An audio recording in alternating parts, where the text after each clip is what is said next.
bonsoir. Est-ce qu'on nous entend? Super, c'est bon. Est-ce qu'on est en live sur le Discord? Alors, bienvenue dans l'art et jeu, l'émission où on parle d'art et de jeux vidéo. Pour l'épisode 2, si vous nous avez écouté pendant le marathon.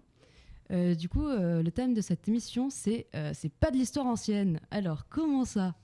Alors aujourd'hui, on va parler d'histoire et d'art, mais des anciens temps dans les jeux, anciennes civilisations, archéologie et art médiéval. Pour cela, je suis en compagnie de 3 étudiants en master mondes médiévaux, passionnés de jeux vidéo, attention. Alors d'abord, nous avons Guillaume. Bonjour à tous. Bonjour. Romain. C'est moi, bonjour. Et Aurore. Salut. Sa première fois à la radio. Oui, Du j'ai coup, un peu peur. mais non, t'inquiète, ça va bien se passer, voyons. Je les traumatise à chaque fois. On va la bully. Du coup, comme vous le savez, les jeux vidéo peuvent être aussi vecteurs de culture, évidemment, avec beaucoup de jeux éducatifs pour les enfants, notamment calcul mental, maths, bref, à 10 bouts, quoi. Eh bien, on peut tout à fait apprendre encore à nos grands âges tout plein de choses grâce aux jeux vidéo. Le plus connu, évidemment, c'est au niveau de l'histoire, surtout, c'est Assassin's Creed. C'est celui qui respecte un peu plus l'histoire. Enfin, Ouais. Oui, en vrai, oui, il y a beaucoup de travail d'historien derrière. En tout cas, voilà. Ouais.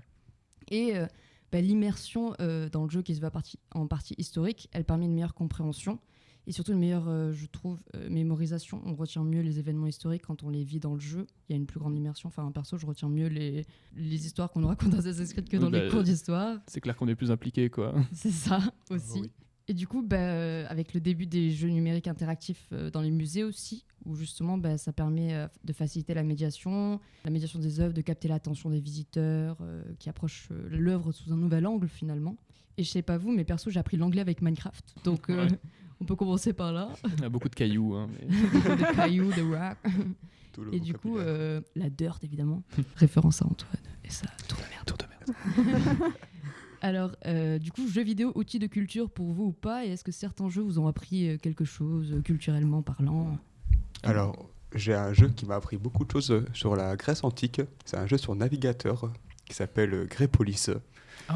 Oui, et c'est là où j'ai appris les 7 merveilles du monde, notamment, et aussi qu'on pouvait conquérir les territoires. Oh, bah tiens, bah, ça. J'ai découvert que la Grèce antique, c'est quand même des bons conquérants. Ouais, bah, ils ont bien bossé. Moi, personnellement, c'est un souvenir que j'ai depuis que je suis toute petite. En fait, c'est le grand frère de Hadibou. C'est Hadi qu'ils ont sorti un jeu vidéo et j'avais appris beaucoup de choses sur l'histoire de l'art, en fait, aussi étrange que ce soit. Sympa. Et c'est pour ça que je suis devenue une passionnée de Kandinsky. C'est grâce à Hadi. voilà. Ah ouais, c'est grâce à Adi. Je savais même pas qu'il avait un frère Hadibou. Si, c'est son grand frère. C'est je te pour, jure, il est c'est plus pour grand. les enfants un peu plus âgés, en fait. C'est ça. pour le début, les pré-ados, quoi. Et toi, Guillaume? Et sinon, de mon côté, t'en as parlé, mais c'est vraiment Assassin's Creed. C'est vrai Franchement, t'arrives au collège, même au lycée, et t'as des cours que tu retrouves dans Assassin's Creed. L'histoire C'est de vrai. France dans Assassin's Creed Unity, vraiment, c'est super complexe, hein, c'est le- super dense. Je sais pas si tu te rappelles, t'as joué au premier, au tout premier. Ah, tous. Genre avec la famille, c'est les Borgia en plus, il me semble. C'est pas une Non, édition. le premier, c'est à... Si c'est à Rome. Ça, c'est le 3, c'est avec Ezio. C'est le premier. On va se battre. Ça y est, on va se battre. Ça commence. Bon, du coup, alors, je vais commencer. Je vous ai coupé dans votre Allez, débat. c'est bon, on va Non, partir. sinon vous allez partir pendant 3 heures, c'est bon, j'ai un On conducteur à commence à se respecter. fixer là, dans les yeux. Voilà. Sinon, à la régie, ça va avoir la petite sueur. Ouais, un peu, ouais. Du coup, alors moi, je vais vous parler d'architecture ancienne civilisation en commençant par l'esthétique des ruines. Du coup, c'est une esthétique que j'aime beaucoup, qui revient souvent dans les tableaux, notamment en art. Je vous renvoie d'ailleurs aux œuvres de Caspar Friedrich, qui utilise souvent le motif de la ruine. Cœur sur l'abbaye dans une forêt de chênes, pépite. Vous voyez laquelle c'est, quand même, on l'a étudié plusieurs fois. Ah ouais, de fou. Non, Je si, sais moi, pas je du m'en tout lequel souviens, c'est. ouais. Ah, voilà. Ah, on l'a vraiment étudié? Oui. Oui. Mais oui. Mais Ok. oui, oh là là. C'est Monsieur un qui cours où je dort en dormais, cours, ouais, là, voilà. Du coup, la rune dans les jeux, elle implante le contexte et elle joue grandement sur l'immersion. Enfin, je sais pas vous, mais moi, quand il y a des ruines, tout ça, ça fait un peu l'effet post-apocalyptique Ouais. ou au contraire, ça renvoie dans l'histoire, les vieilles ruines. Du coup, qu'elles soient anciennes ou modernes. Par exemple, si vous avez vu The Last of Us récemment, la série adaptée du jeu, Ouais, il y a beaucoup de ruines. Et du coup, ça Ah fait oui, l'immersion c'est clair. totale. Enfin, perso, je regarde surtout pour les décors, moi. c'est vraiment grandiose. Hein. Les villes bombardées, c'est très... Voilà, toutes les ruines de... Mais du coup, là, c'est plus futur. Nous, on va parler plus ancien.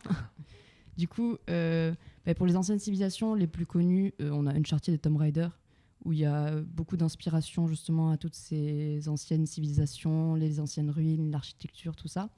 Bon, c'est pas la réalité, il y a beaucoup de reprises quand même, il y a des libertés par les game designers, mais on retrouve quand même les aspirations. Enfin, nous, par exemple, quand on avait joué à Tomb Raider, on avait reconnu certains trucs. On était là, ouais, C'était surtout sur le byzantin. Ouais, c'est ça.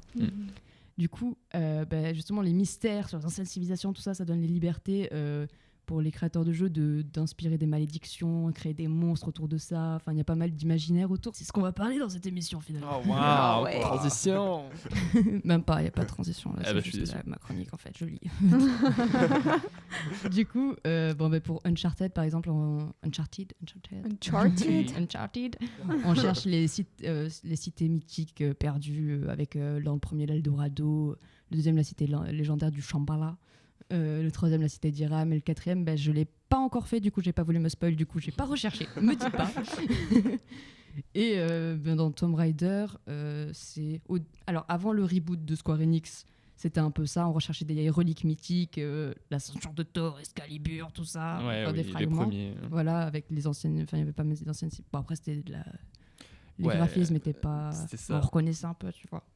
Et du coup après le reboot, c'est tout un nouveau personnage finalement, Lara, et c'est un gameplay beaucoup plus moderne et inspiré justement d'Uncharted et Assassin's Creed. Et du coup j'avais une petite question pour vous. Alors Tomb Raider, archéologue ou chasseur de trésors finalement, parce que elle se dit archéologue, mais bon. Est-ce qu'elle a un diplôme d'archéologue? Alors, j'ai regardé, du coup, non. C'est vrai, t'as vraiment regardé son CV. C'est du pillage, alors, tout simplement. T'as regardé sa page LinkedIn. Non, du coup, elle était... Alors, je sais plus le nom d'un des archéologues, mais elle le suivait, tout ça. Et du coup, elle a un peu appris sur le tas. Et puis, c'est ses parents, son mentor, son père, ses mentors, tout ça. Enfin, il me semble que, de toute façon, le nouveau Tomb Raider de Square Enix, ça n'a rien à voir avec l'ancien. Enfin, c'est une nouvelle histoire, non?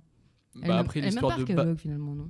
Je sais pas. Elle aime les trésors, quoi. Je crois qu'elle était en stage sur un bateau ou un truc comme ça dans le premier, c'est spécial. En même temps, Tomb Raider, ça veut dire pilleur de tombes. Donc bon, archéologue, désolé, mais quand tu joues au premier, ça fait un peu mal quoi, de casser tout ça quand t'es archéologue. Puis même, je veux dire, elle le ramène chez elle, pas dans un musée. Elle le ramène chez elle. En soi, c'est pas plutôt pour protéger l'univers d'une menace. Oui, comme les Anglais, oui. Ils ont tout ramené chez eux pour protéger, quoi. C'est vrai que finalement, ça part un peu en couille à chaque fois à la fin de Tomb Raider. Tu te dis, oh, j'aime bien, il y a une nouvelle cité perdue, puis boum, il y a une meuf qui sort, qui s'envole, qui avec des éclairs. Et la ville, elle a explosé, dommage. Ah, merde, on a détruit tous les trucs. Mais j'ai gardé toutes les pièces d'or. C'est ça, mince. Du coup, est-ce que vous avez joué à un des deux ou pas, Tomb Raider ou Uncharted? Absolument pas. Tomb Raider pour moi.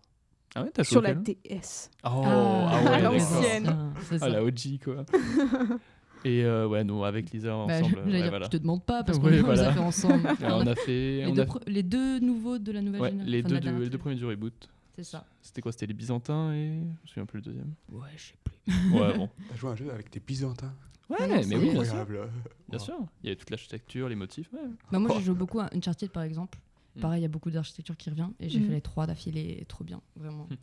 Et du coup, d'ailleurs, le prochain opus, je sais pas si c'est pour la trilogie n'est pas finie, non, de Square Enix ou pas? La trilogie de pour Uncharted? Oui, non, de Tomb Raider. Ah, Tomb Raider. Pardon, oui, je crois qu'elle est finie et qu'il va y avoir encore une nouvelle version. Du coup, le prochain opus, normalement, ce sera Amazon Game qui a repris la licence pour faire le truc. Super. Donc bon, Jeff Bezos nous vole nos meilleurs jeux. Il va nous faire une New World.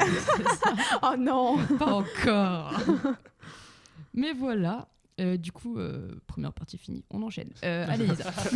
Les transitions trop cool. Ouais, c'est ça. Du coup, deuxième truc, esthétique des ruines, on a fait viteuf au final. Je peux rentrer en détail, super, Lisa, très précis. Là, je vais vous parler de l'esthétique gothique. Donc là, je vais faire appel à vos connaissances. Vu que vous êtes let's go, professionnels. Les écoinçons, tout ça, t'inquiète, on est là. Ouais, tout à fait, les écoinçons. Ouais. Du coup, il y a beaucoup de jeux dans les univers médiévals fantastiques, tout ça, avec de l'architecture du 15e notamment et aussi avant. C'est des éléments d'habillage qui ne respectent pas les normes du Moyen-Âge. Vous, je pense que parfois vous créez un peu, je pense. Ouais. Mais vu que c'est du fantastique, en même temps, on reprend l'architecture, les vêtements, tout ça, mais le reste, c'est de la pure fiction. On invente des gros monstres badass, voilà. Du coup, on parle plus d'un univers historicisant, historicisant, c'est ça. Parce que ça reprend une période, mais ça invente tout à fait. Tu prends des libertés, quoi. Oui, c'est ça. C'est de la fantaisie. Bon, parmi ça, il y en a plein. The Witcher, pour ceux qui n'ont pas vu la série, qui ont joué au jeu, c'est un peu la même chose. Aucun des deux. Aucun des deux. Oh. Bon, après, Du coup, ça reprend l'architecture classique de la fin du Moyen-Âge, Ouais. mais ça invente les monstres fictifs, l'univers, tout ça. Ah Enfin, ouais. bref, vous avez vu la série. les Oh. sorceleurs. Les sorceleurs, c'est ça. Il y a aussi les Souls-like, enfin Dark Souls, Ah tout oui. ça. Oui. Où ça reprend notamment aussi beaucoup les ruines, mais avec la forte esthétique gothique. Les voûtes, les contreforts, croisées d'ogives, voilà, les églises. Mais aussi d'anciens temples et mythes d'ailleurs, parce que ça a fait un peu un medley de tout, tu vois. Genre dans Dark Souls, il y a beaucoup de lieux et comment on parle, d'épisodes de... Waouh, je perds mon vocabulaire de Ouh. jeux vidéo. Bref, plusieurs De moments qui missions, sont de- inspirés de lieux réels. Ah. Donc on a notamment le Mont Saint-Michel qui a été inspiré pour pas mal de niveaux. On a quoi ? On a les mines de Naika au Mexique. On a le temple d'Angkor au Cambodge avec les Oh, grands ok, arbres qui ouais. mangent les structures là. Après, on a aussi Bloodborne, c'est un Souls-like. Ouais. Mais alors là, c'est plus du gothique ancien. On passe sur du gothique beaucoup plus récent. Ça Si. s'inspire d'ailleurs des récits de Lovecraft, Ouais. tout l'univers et voilà. Mm. Et on revient sur les ruines, car c'est une ville gothique en ruine, inspirée de l'époque victorienne, celle-là, du coup, juste après. Et l'architecture inspirée de la Roumanie, de la République tchèque. Du coup, ça fait un beau mélange, je trouve. Un melting pot. Toi, tu as joué, c'est toi qui m'as fait découvrir le jeu Ouais, d'ailleurs. c'est vrai. Donc bon, l'architecture bien Ah, badass tout le comme néo-gothique ça, là. là qui nous Oh là crache là, au visage. c'est ça. Du coup, ça, c'est pas du médiéval fantasy. C'est parce que l'architecture est beaucoup plus récente déjà de 1. Puis surtout, c'est plus le courant de la dark fantasy.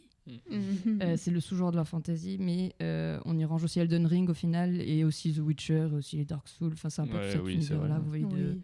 Enfin, moi, Lovecraft, c'est ma référence, et après, je mets tout dedans. Et justement, on dit dark fantasy parce que c'est plutôt inspiré du romantisme noir plutôt Ouais, voilà. que de Oh, la les gothique. tableaux du Eh oui. Est-ce que vous voyez des jeux vous aussi de la dark fantasy ou des choses comme ça, de cet univers-là, ou juste cette esthétique-là dans des œuvres d'art aussi? Ah. Comment on pourrait faire un lien entre les Dark Souls et des œuvres ou des... Je reviens sur 4 Pass Fighters, mais bon, vas-y. J'ai déjà épuisé toute ma référence. En vrai, j'ai un super jeu en pixel art qui s'appelle Blasphemous. Ah, mais je crois que tu m'avais envoyé la... Je Ou alors j'ai vu t'avais sur envoyé. TikTok. Mm, Où c'est en pixels, mais c'est vraiment C'est ça, badass. ça fait et- très détaillé au final et c'est trop représentant. Et c'est un mélange en fait d'ambiance et d'architecture d'à peu près cette époque. Mhm. Ok. Ouais, je vous conseille. Bah super, Sympa. merci beaucoup. Du coup, moi, j'ai fini ma chronique et je vais proposer de faire une petite pause musicale parce qu'après tout, on fait beaucoup de pauses musicales ici. On fait découvrir des sons de jeux vidéo. Et du coup, moi, je vais vous... si vous avez écouté la dernière émission, je me renouvelle pas trop. C'est parce que je fais un peu ma propagande du jeu de Road 96. Je vous remets une musique de la BO du jeu parce qu'elle est trop bien. Et je vais encore vous forcer à y jouer toute la semaine. Ah ouais, je vais vous trop montrer bien. ce soir en rentre. Je vous lance le jeu. C'est Du parti. coup, c'est Petria's Road de The Toxic Avenger.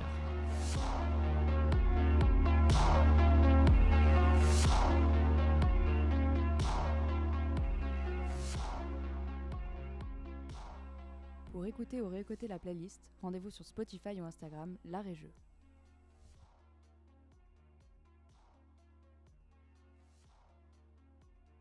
Et on est de retour. Désolé pour le petit grésillement, la transition, le PC a eu du mal. Mais du coup, là, on va entamer la deuxième chronique de la soirée, qui est présentée par Romain. C'est toujours moi. Voilà. Du coup, ça va parler de quoi? Alors, cette chronique va s'articuler autour des manuscrits dans les jeux vidéo. C'est un sujet qui est très très peu étudié ou même où on s'imagine pas du tout où il y a du contenu. Mais au final, on peut dire des choses dessus. On peut en dire. Est-ce que tu peux faire un mémoire en art médiéval sur les jeux vidéo médiévaux? Oh, ça serait incroyable. Je pense que c'est hors STEM, mais c'est de la recherche en soi. Médiation, tout ça. C'est je sais possible, pas. je pense. Ah, je suis pas en sûr. vrai, si, je pense que c'est Ah ouais possible. hein. Parce que je Bah, pense qu'en tant si- que recherche vraiment historique, Ouais, c'est en vrai tant qu'on que telle, est. C'est un master. Tu fais une partie historique, mais une partie où comment on l'incorpore, tu vois, dans le jeu Mhm. vidéo. Je Mhm. pense que ça peut faire être des mémoires intéressant. avec, pas que sur l'histoire, mais aussi avec la communication ou Ouais, d'autres. c'est vrai. ouais, je pense qu'il faudrait Mhm. faire un énorme corpus de jeux et voir comment c'est représenté. C'est ça. Ou tu fais une thèse, quoi. Ouais, tu me testes quoi. Là, déjà, il y en a beaucoup. Bon, du coup, on te laisse nous présenter ça, on écoute. Allez, c'est parti. Donc, je vais vous parler des manuscrits dans les jeux vidéo. C'est un sujet qui me tient à cœur parce qu'en ce moment, je fais un mémoire sur notamment les manuscrits, enfin, les enluminures, les représentations de manuscrits. Et je passe mon temps dessus. Et je me suis dit, mais mon Dieu, qu'est-ce que... Les manuscrits dans les jeux vidéo, au final, on en voit, mais on n'en parle pas tant que ça. Donc avant de rentrer en profondeur dans le sujet, je vais vous poser une petite question. Qu'est-ce qu'un manuscrit ? Ça t'enlève. De but en blanc. C'est des pages que tu tournes avec beaucoup Bah, du d'enluminure. coup, joli. Lisa, c'est quoi un manuscrit? Je suis plus en médiéval, laissez-moi. Ouais, c'est un livre. Oui, il y a un livre avec des images. Il y a plein de petites vignettes et des oiseaux. Oui, c'est ça. Ouais, Manuscrit, si je t'écris à la main, quoi. Ça, c'est le manuscrit Ah, ouais. médiéval, ce que vous racontez, mais c'est pas que ça. Le manuscrit, Oui. c'est un texte écrit à la main, tout Mm. simplement. Donc ça peut être sur parchemin, comme le papyrus d'avant, mais Mm. aussi aujourd'hui comme le codex, le fameux codex qu'on connaît tous, le livre. Donc ce que vous avez décrit, c'est par raccourci mes manuscrits médiévaux, donc ce que j'étudie actuellement. On est influencé. Et ils ont généralement dans notre... Oui, À peine, vraiment à peine. un petit peu. Et généralement, ils sont dans notre imaginaire collectif. Les manuscrits sont des vieux livres tout poussiéreux où quand on les touche, ils s'effritent. Bon, c'est limite des reliques. Pour autant, savez-vous quel âge a le plus ancien papyrus, le plus ancien manuscrit? C'est un papyrus. 4000 ans. Un peu moins. Ah mince, dégoûté. 3000 ans. Plus. Allez. 3500. Plus. 3090. Non, 3000. Ah, 3870, quoi. Bon, 3800. Bah voilà, je suis Oh. trop fort. 3800. Et il a été retrouvé en Égypte. Et c'est un traité de morale. Voilà, c'est pour la petite anecdote. Ça s'appelle le papyrus Pris. C'est mignon comme nom. J'aime beaucoup. Voilà. Donc maintenant, assez parlé d'histoire. On va maintenant parler de jeux vidéo. Oui. Pour commencer, on va parler brièvement du plus célèbre RPG. Que des gens peut-être un peu sur ta chronique. Hein. Oh mon dieu. Le meuport le plus connu de tous. World of Warcraft. Donc, si vous avez joué, je suis certain que la plupart d'entre vous n'y ont jamais fait attention, ou pas plus que ça. Mais WoW est truffé de manuscrits. Et ces manuscrits sont les vecteurs du lore. C'est grâce à eux que les joueurs ont la plupart des informations sur l'histoire du jeu aussi. Si. Ah, on part dans un débat, là, ça y est? Ah oui, on part dans un débat quand tu Non, veux. en fait, Il y a ça et les cinématiques en général. ouais, et il y a beaucoup de narration autour des items en tant Oui, que tel. Mais c'est... Mais C'est c'est pas hyper extra-dégétique. important. C'est extra-dégétique, ça. Je ressens les mots qu'il a Ouais. sortis la première fois. C'est bon. Oui, mais pour autant, est-ce que tu as fait attention ça s'appelle, à l'interface de quête de WoW? Oui. Bah, c'était obligé, oui. Oui, mais c'est un manuscrit. Quand tu regardes, Ah. c'est par là que la plupart Un beau, je pensais que c'était un livre. Je pensais que c'était une fenêtre avec une croix en haut à droite. Et tu sais quoi, même l'écriture, c'est de la Caroline, il me semble. Oh. J'avais jamais remarqué. Ok. Ça a pas été, mais de ce que j'ai pu comparer, ça a l'air d'être ça. D'accord. Donc on va dire qu'il y a un certain réalisme qui se joue quand même. On peut remercier les développeurs de Blizzard, merci à eux. Et du coup, à travers ces quêtes, le joueur apprend petit à petit l'histoire, que ce soit d'un personnage, d'une ville, d'une région, d'un groupe, etc. Donc aussi, il n'y a pas que l'histoire avec les manuscrits, il y a aussi tout ce qui touche au métier. Notamment les recettes de cuisine, par exemple, ou tout ce qui est joaillerie. Donc on va maintenant changer de jeu. Un jeu qu'on a parlé tout à l'heure avec Lisa, qui est The Witcher Ah, 2. Attention, précis. Le 2. le 2. Et notamment d'une petite quête qui se retrouve dans le chapitre 3, qui a un petit nom que j'adore, le manuscrit crypté. Et Oh. qui se déclenche après avoir du coup récupéré un manuscrit ancien. Donc, ça va me permettre d'aborder l'aura mystérieuse des manuscrits dans les jeux vidéo. Donc pour cette quête, notre bon vieux Gérald de Rive récupère un manuscrit dont la lecture lui est impossible à cause d'un sort jeté sur le livre. Pour le décrypter, il faut se rendre à Lockmuin, une ville dans le jeu, pour reparler à un magicien passionné d'art ancien, du nom de Braz Deban. J'adore les noms. Les noms dans The Witcher, c'est une pépite.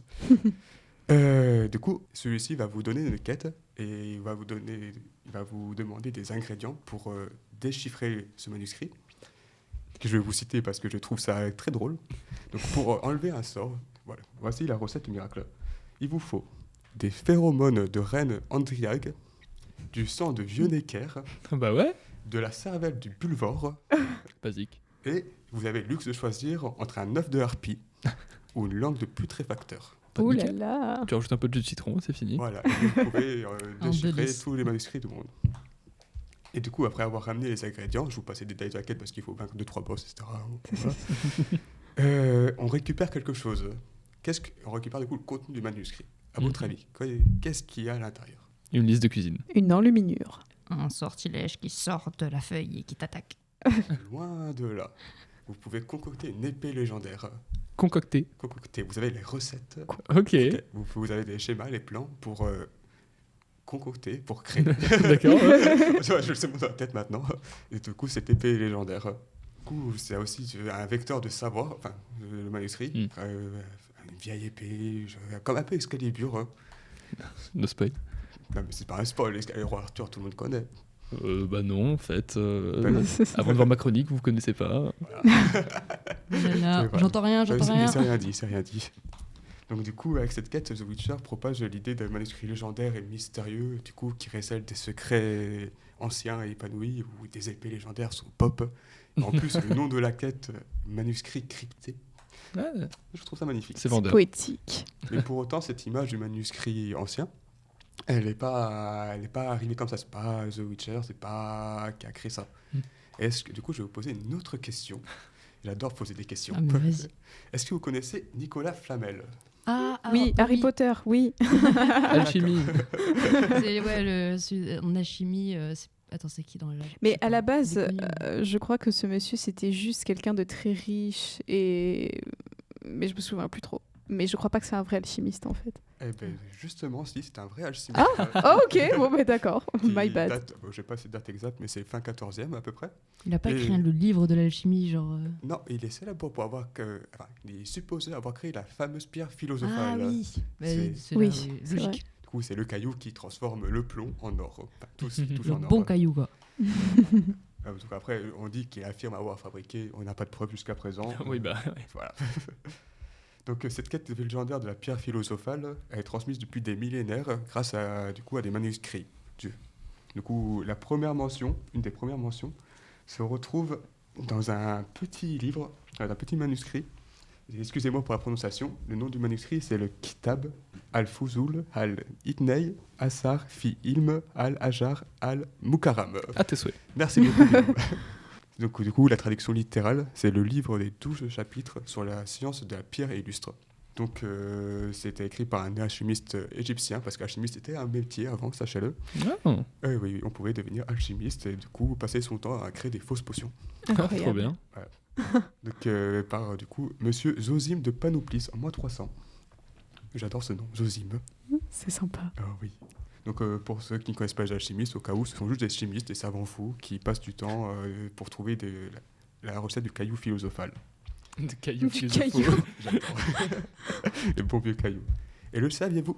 Vous pouvez incarner un alchimiste dans le jeu Potioncraft. Dans ce jeu, vous revêtez l'uniforme d'un alchimiste qui vend des potions magiques au sein d'une cité médiévale. Et je vous conseille vivement ce jeu. C'est un petit jeu où vous allez concocter des potions, tout simplement. Ce sont des potions d'explosion, de feu ou d'amour. Et le reste du temps, vous le passez du coup à confectionner des recettes du caillou philosophal à partir de votre manuscrit. Donc enfin, pour terminer cette petite chronique, je vais vous parler d'un jeu qui sort aujourd'hui et dont je vais faire la pub. Il s'appelle Inculinati. Ça fait 3 mois que j'harcèle Guillaume et Aurore sur ce jeu. C'est vrai, ça. Parce C'est que vrai. c'est un jeu magnifique, très frais. Il l'a pas vu, hein. Il n'a jamais joué. Mais dans ma vie, Il est magnifique. Le gameplay gameplay est est incroyable. Il y a eu une pré-alpha, j'ai pas eu la chance d'y jouer, mais tant pis. Donc du coup, il s'agit d'un jeu développé par le studio Yaza Games. Alors, je ne connaissais pas leur jeu, je ne connaissais pas ce studio avant. Et ça, c'est un jeu de stratégie au tour par tour, de type Worms. Ok. Oui, Worms, à la oui. s'intéresse là d'un coup. Ouais, d'un coup, ça me. Et en gros, comme l'inverse de Worms, ici on fait pop des créatures qui sont issues de l'univers des manuscrits médiévaux, et notamment des marginalia. Les marginalia, ce sont des dessins qui sont sur les bas-côtés des manuscrits. Les flashbacks. Les flashbacks des cours, Lisa. Les flashbacks des cours. Et du coup, je cite le créateur du jeu pour vous donner une petite définition, un aperçu du jeu. Vous incarnez un maître enlumineur médiéval qui utilise une encre vivante pour peindre et commander une armée de créatures afin de vaincre de nombreux adversaires et devenir le maître illuminateur. Le maître illuminateur. Ouais. Ça ne donne pas envie. Ah bah, Si, en vrai. j'avoue. Ça donne très Tu envie. nous fais un petit stream là Demain, c'est parti. Donc la particularité de ce jeu, c'est son bestiaire. Comme je vous l'ai dit, ces créatures proviennent des marginalia. Les marginalia, du coup, vous trouvez un peu de tout. Qui trouvent un peu de tout. Et vous trouverez notamment, alors c'est mes petits préférés, des lapins chevaliers armés de lances qui surmontent des escargots humains, Ah oui. des ânes péteurs et des chats religieux et C'est d'autres bêtes. c'est incroyable. Voilà, c'est un jeu fun mais qui est après tout qui pourrait être un minimum sérieux. Voilà, voilà. Bah, super, merci beaucoup. Alors, on va refaire une petite pause du coup. Alors, quelle musique as-tu choisi? Ah, un bon vieux professeur Layton, c'est vrai. C'est une des musiques les plus mystérieuses qui existent, je trouve, en même temps les plus belles. C'est peut-être pour ça qu'elle s'appelle The Unknown Future. C'est parti.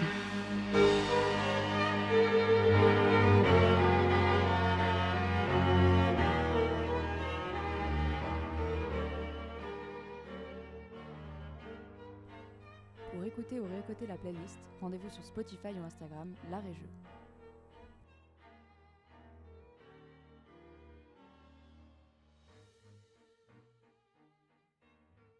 Et on est de retour, bonsoir.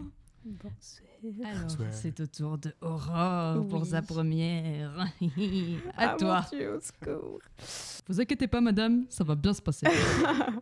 Bon, alors moi, j'ai décidé de vous parler de la figure du dragon, et notamment à travers le jeu vidéo de World of Warcraft, qui est l'un de mes jeux favoris. Donc, le dragon est une créature des plus incontournables lorsqu'il est question de jeux vidéo. C'est une figure mythique qui nous a toujours fait rêver, qu'il soit monstrueux, docile, majestueux ou purulent. Il éveille en chaque gamer une émotion, que ce soit la soif du challenge qui les appelle ou l'envie de se faire un allié indestructible.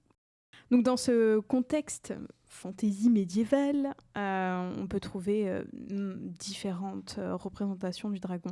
Et c'est pourquoi j'ai décidé de m'appuyer sur World of Warcraft pour mettre en exergue la variété de ses formes. Donc tout au long des extensions de WoW, le joueur il a l'occasion de rencontrer différents types de dragons, je le redis encore une fois. Avec Mist of Pandaria, sorti en 2012, il est possible de découvrir une nouvelle race de dragons appelée Serpent Nuage. Ouh. Ces dragons, ils reprennent totalement les caractéristiques du dragon oriental, et je pousserais même dragon chinois, clairement, parce que l'extension s'est appuyée sur ça, sur la culture chinoise. Donc ils sont représentés avec un long corps à la forme serpentine, des petites pattes flanquées de griffes. Ils sont sans ailes, 2 cornes sur la tête et des petites moustaches. Ils ont une grande variété de couleurs, bleu, rouge, vert, noir, doré. Ce sont des mobs, mais également des montures que l'on peut posséder. Donc ça, c'est plutôt cool. Donc dans l'imaginaire oriental, ces dragons sont bienfaiteurs.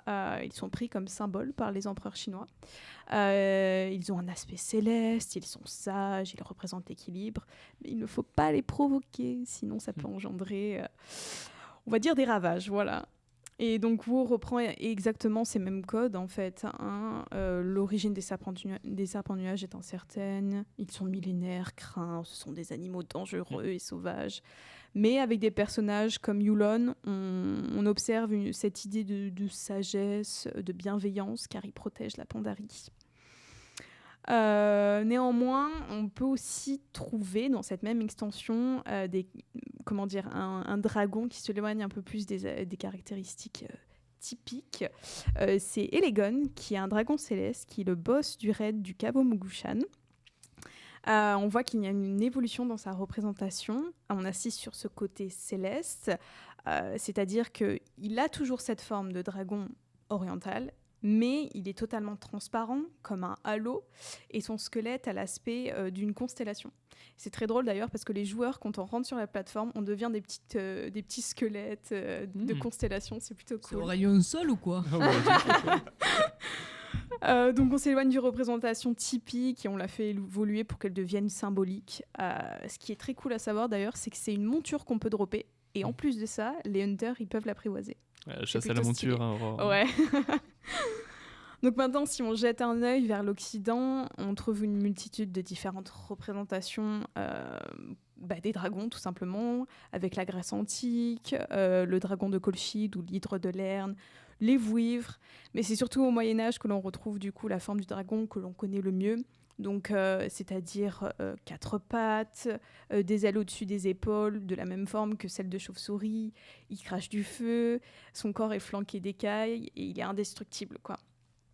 C'est une figure qui est souvent représentée dans les lieux religieux au Moyen-Âge. Il est là pour rappeler les démons, le paganisme ou encore les mythes, comme Saint-Michel, combattant le dragon. Cette idée négative est reprise dans WoW avec l'extension Cataclysme, sortie en 2010, mais avant aussi. L'antagoniste principal, Eldemort ou Neltharion, reprend cette idée. En fait, au bout d'un moment, il a été totalement corrompu. Il avait pour but de protéger la Terre, mais il a été corrompu. Et son aspect physique va changer, en fait. Il va plus être Neltharion, il va passer à Eldemort. Et du coup, il va devenir beaucoup plus gros.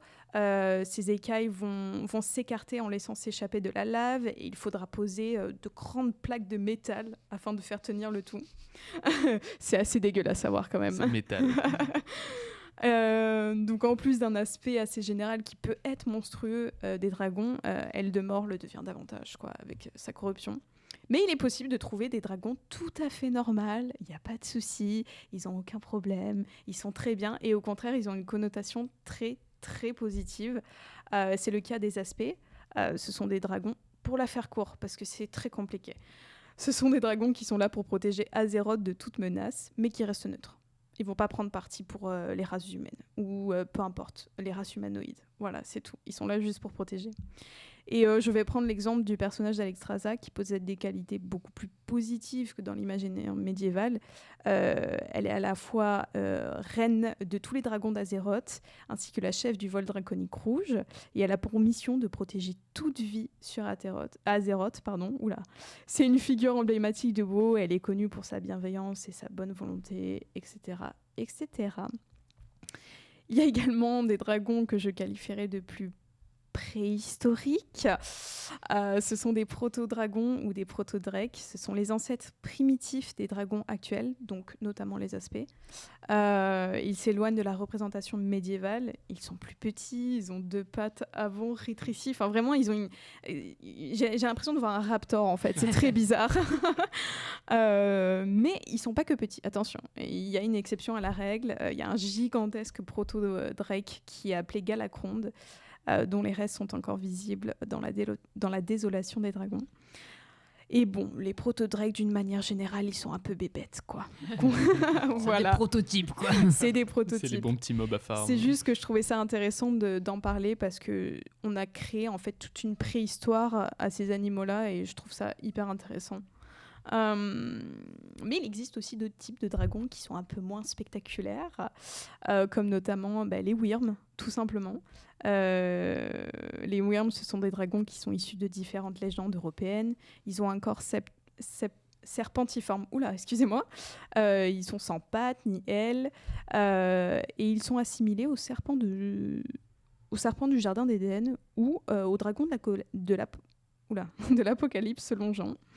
Ils ont une connotation très péjorative. Ils sont diabolisés dans l'esprit de l'homme médiéval. Mais les wyrms les plus connus dans WoW, ce sont des wyrms de mana. Et ce sont de simples mobs qu'on peut trouver sur l'île de Haut-Soleil dans les terres des elfes de sang. Ils ont une légère... En fait, ils sont totalement bioluminescents. Ils ont juste un léger squelette qui leur permet, je sais pas moi, de faire tenir le tout. Ils se nourrissent d'énergie arcanique et ils sont plutôt considérés comme une nuisance qu'une véritable menace au final. On retrouve également aussi des amphiptères. Alors des amphiptères, n'est-ce pas Romain? Des amphiptères. Ce sont en fait de simples serpents qui ont 2 petites ailes et ils ont la réputation, même à l'époque médiévale, de posséder une grande sagesse et une grande connaissance. Ils sont également gardiens de trésors et ses origines sont diverses. Dans WoW, c'est un animal qui est peu étudié. Il peut cracher un puissant venin et lancer un souffle d'éclair d'une puissance à ne pas sous-estimer. Attention. Ces serpents peuvent être apprivoisés par les chasseurs et on en trouve principalement dans les Tarides et en Outre-Terre. Il se pourrait que ces serpents soient les fils d'Akar, qui est un loi de sang chez les trolls, voilà. Et ils sont très sacrés pour les taurennes, en apprivoiser un et preuve de grande sagesse. Donc pour le coup, ce qui est intéressant avec les amphiptères, c'est qu'on a gardé cette même idée de sagesse et de connaissance. C'est génial, j'aime bien, je trouve ça cool. Et enfin, il y a une race de dragons que j'ai gardée exprès pour la fin. Donc avec l'extension Dragonflight sortie en novembre 2022, les joueurs ont pu découvrir une nouvelle race alliée, les Draktyr. Leur représentation sort de l'ordinaire. Ils ont une forme de dragon humanoïde, bien qu'ils s'éloignent de l'imaginaire et des représentations iconographiques médiévales. Je trouve qu'on est vraiment sur une création typique qui reprend juste certains codes. Mais là pour le coup c'est vraiment moderne quoi. C'est full moderne. On s'est dit vas-y, comment on va les faire, ce sera pas juste de simples dragons, ok ils vont être humanoïdes, let's go, c'est parti. À la Donjon et Dragon. Ouais, quoi, c'est ça, donc je trouve ça hyper intéressant. Et pour la petite histoire, ils ont été créés par Eldemort, voilà, donc c'est plutôt sympa. J'ai fini avec ma chronique, donc n'hésitez pas à aller explorer davantage le bestiaire de WoW et amusez-vous à retrouver, comme je l'ai fait, différentes créatures inspirées des légendes médiévales. Du coup, je suppose que ta musique, c'est peut-être en rapport avec ta chronique. Totalement. C'est Take to the Skies de Neil Acri et elle est juste géniale. C'est de la nouvelle extension ? Exactement. Allez, on écoute ça.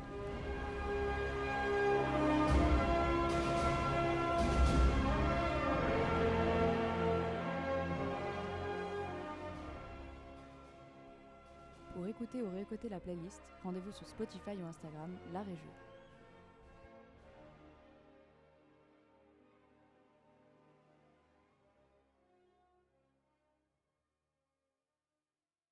Alors, nous sommes 4. Il reste une personne. Oh Guillaume, c'est à toi. non. Et il faut y passer. Hein. Eh oui, je sais. Alors, donc, cette fois, pour ma chronique, je vais vous parler du jeu vidéo et des romans médiévaux. Ah, c'est hyper précis, je sais. Et des manuscrits. Non. C'est des manuscrits. Stop. Le jeu vidéo est officiellement considéré comme le 8e art. Aux côtés de la peinture, la musique et quelques autres que vous connaissez. Mais seulement, du fait de sa relative jeunesse, ils sont souvent créés au tribut d'autres formes d'art, comme celles que j'ai citées avant. Et en fait, c'est au final un mélange des autres formes. Néanmoins, il est un très bon médium d'adaptation d'autres œuvres artistiques, comme pourrait le faire un film face à un roman. Je sais pas, Dracula, Le Seigneur des Anneaux, Dune, tout ça, il s'inspire de romans. Ainsi, le jeu vidéo permet l'adaptation de bien des médias sur différents supports, tels que le film, les séries ou les comics. Et là encore, on peut citer des jeux comme les jeux Matrix qui sont tirés de la quadrilogie maintenant, ou même les jeux Conan ou Xena pour les séries, ou les différents jeux tirés plus généralement de licences de super-héros. Mais dans l'univers du medieval fantasy, on peut également trouver des adaptations de différents médias, comme les sources écrites. Je parle alors des romans, des chants ou des légendes qui ont réussi à parvenir jusqu'à nous depuis le Moyen-Âge. Je vais donc vous montrer pourquoi le médium du jeu vidéo s'inspire ainsi d'histoires du Moyen-Âge pour faire des jeux et quelle liberté ou quelles originalités celui-ci permet d'avoir à travers la présentation de deux légendes que vous connaissez, je pense, Robin des Bois et les légendes arthuriennes. Donc je ne vais pas seulement vous faire une liste des légendes, je vais surtout vous montrer comment on peut adapter une légende en jeu et aussi pourquoi on le fait tout simplement. Dans un premier temps, on va prendre donc l'exemple de Robin des Bois et vous devez connaître cette histoire, attention si ce n'est pas le cas, je vais devoir faire un petit résumé. Donc le noble Robin de Locksley est accusé à tort de trahison au retour de guerre. Il est dépossédé de ses terres par le shérif de Nottingham et, sous le surnom de Robin Hood, ou Robin la Capuche en français, il anime la résistance. À la tête des hors-la-loi de la forêt de Sherwood, il ridiculise le shérif de Nottingham pour la plus grande joie des opprimés et de Marianne. Donc, Robin des Bois est accompagné par des hommes de main que l'on nomme en français les Joyeux Compagnons. Pour les plus connus, ce sont le frère Tuck, qui est le moine, Marianne, qui est du coup la fiancée de Robin, et Petit Jean, qui est un de ses plus célèbres compagnons. Donc pour en revenir à des jeux, ou en tout cas les anciens jeux vidéo, les trames de scénario étaient très souvent identiques ou très semblables. En effet, dans sa structure, celle-ci nécessitait différents éléments essentiels, et en effet, en prenant l'exemple d'un scénario de jeu très simple comme Super Mario Bros, on a besoin d'un héros, Mario, d'acolytes, Yoshi, Luigi, Todd, ce que vous voulez. Et Le gang. Ouais, le gang. Et après d'une typicale, c'était l'époque, une princesse à sauver, Peach, enlevée par un grand méchant, Bowser, et ses sbires, les Koopas. Finalement, on se renouvelle pas sous... Ouais, au final, Mais du coup, si on replace ça avec l'histoire de Robin des Bois, au final, tout est là. Hein. En effet, on a l'histoire du héros, Robin, de ses acolytes, frère Tuck, Petit Jean, et la princesse sauvée, Marianne. Je vous passe les détails, vous avez compris le principe. Il est vrai que dans les histoires de héros du Moyen-Âge, au final, on se conforme parfaitement aux éléments de game design d'un jeu d'aventure ou d'un RPG. C'est les principales sources d'inspiration. Donc au final, il n'y a pas vraiment besoin d'adapter l'histoire et elle peut être retranscrite telle qu'elle en la découpant simplement en niveau de jeu vidéo. Ceci permet donc de gagner un temps fou du côté de l'écriture du jeu, ce qui est très souvent la raison principale des adaptations de jeux vidéo. Au final, c'est gagner de l'argent, gagner du temps et permettre de donner plus de temps à l'équipe de game design. En fait, je vais pas dire que c'est une facilité, mais c'est quand même, ça prend moins de temps. Ils sont bien contents. Mais après, il peut y avoir une autre raison de faire une adaptation. Et c'est tout simplement revisiter un classique. En effet, en France, 70 ans après la mort de l'auteur d'une histoire, son œuvre tombe dans le domaine public. Et donc, à partir de cet instant, libre aux scénaristes de faire ce qu'ils veulent avec l'histoire originale. Très pratique tout ça. Tu m'étonnes, ils ont de compte à rendre à personne. C'est dans ce genre de cas qu'on se retrouve, pour faire une petite digression, avec un film d'horreur sur Winnie l'ourson. Ok. Et ça va sortir sous le nom de Winnie the Pooh, Blood and Honey en 2023. Wow. Ouais, parce qu'au Oh final, mon ça Dieu. tombe pile au moment où ça fait 70 ans que l'auteur est mort, quoi. Et donc, ils peuvent faire ce qu'ils veulent. Pas du tout prémédité. Ah non, Vraiment, vraiment. Non, pas du Et tout. tu sais qu'ils ont vraiment attendu la mort pour faire ça. L'idée elle avait déjà mûri dans leur tête. Hein. L'enfer. C'est un truc de fou. Ouais. Et du coup, pour en revenir au jeu, l'adaptation de littéraire du Moyen-Âge, ça permet une totale liberté encore aux scénaristes qui en profitent pour faire des histoires totalement inédites. Et donc, pour ce qui est des histoires du Moyen-Âge, on va parler donc des cycles arthuriens. Donc, la légende du roi Arthur, vous la connaissez. Il est né, à peu près en 470 d'après les légendes, à Tintagène. C'est le fils du roi de Bretagne, Uther Pendragon, de la reine. Il est élevé par Merlin, qui l'envoie chez des paysans. Excalibur, tout ça, vous devez connaître. Et donc, là, on va vous parler d'une adaptation qui est le jeu Excalibur 2555 AD. Alors, le nom... Excalibur de...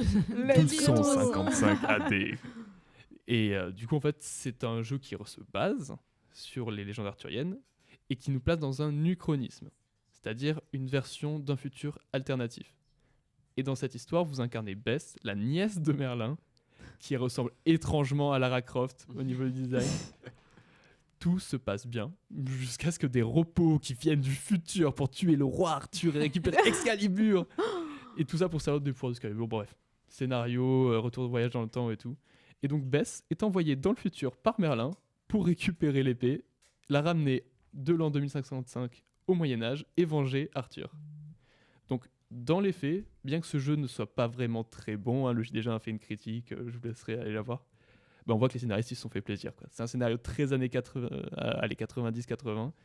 Ils ont adapté le scénario du roi Arthur à leur époque et ils nous ont proposé un scénario totalement original et au final qui est plutôt complexe, c'était tout à leur honneur. Malheureusement, j'ai pas le temps de parler d'autres types d'adaptations comme les jeux de stratégie qui sont plutôt aptes au final à représenter des événements historiques. Mais bon, de toute façon, à part un Total War, je suis vraiment pas un expert.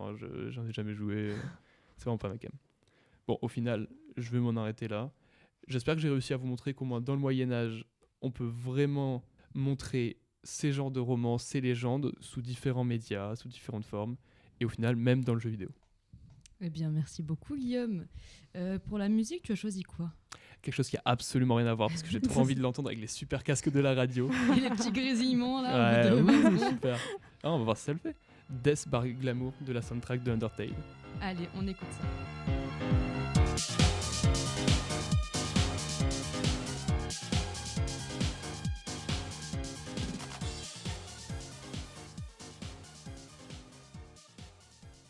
Pour écouter ou réécouter la playlist, rendez-vous sur Spotify ou Instagram, l'art et jeu.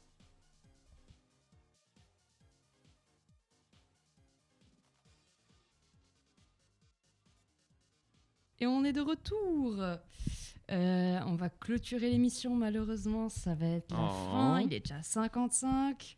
Oh. Alors, qu'est-ce que vous en avez pensé? Est-ce que ça s'est bien passé? Oui. Aurore, pour la Oh, première. vraiment, sans C'était- vertige. J'ai adoré, franchement j'ai adoré, c'est Non, mais génial. C'était super, bravo encore une fois. Merci. Demar, t'es fière de toi. Oh. On lui enverra le replay. Du coup, est-ce que vous avez des petits jeux, des petites recommandations avant de se quitter? World Ouais. of Warcraft, Dragonflight, allez-y, c'est Bioshock. parti. Bioshock. Foncez sur Bioshock. Ouais, et moi, bon, bah, Blasphemous, je vous en ai déjà parlé, mais c'est vraiment c'est quand même une petite découverte récente. Parfait.